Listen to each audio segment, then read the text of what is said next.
வணக்கம், நான் உங்கள் விக்னேஷ். இன்றைக்கி நம்ம வெள்ளரி தோட்டத்துக்கு வந்திருக்கோங்க. இந்த வெள்ளரி தோட்டத்தில் வந்துட்டு நெமட்டோட பிரச்சனை இருக்குங்க.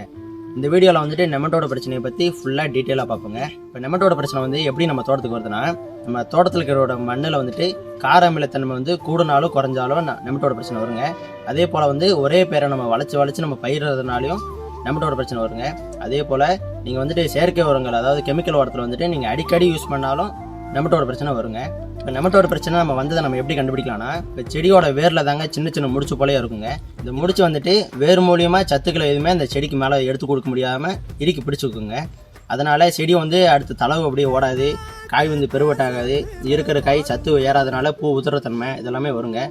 நீங்கள் என்ன தான் உரம் கொடுத்தாலோ செடி வந்து சீக்கிரமாக எடுத்துக்க முடியாமல் கொஞ்சம் தளவே ஓடாமல் இருந்துச்சுன்னா நெமட்டோடனால தாங்க முக்கியமான காரணமாக இருக்கும்.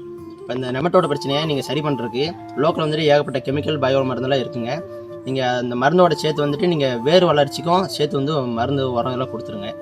இந்த நெமட்டோட பிரச்சனையை சரி பண்ணுறதுக்கு உங்களுக்கு மருந்து வந்து தேவைப்படுதுன்னா நம்ம கமெண்ட் பாக்ஸில் வந்துட்டு உழவன் கமெண்ட் பண்ணுங்கள். இதற்கான விரிவான தெளிவான வீடியோ வந்து நான் உங்களுக்கு பின்னாடி பதிவு பண்ணுவேன். இது போன்ற விவசாய தகவல்களுக்கு நம்ம பேஜை நீங்கள் ஃபாலோ பண்ணிக்கலாம்.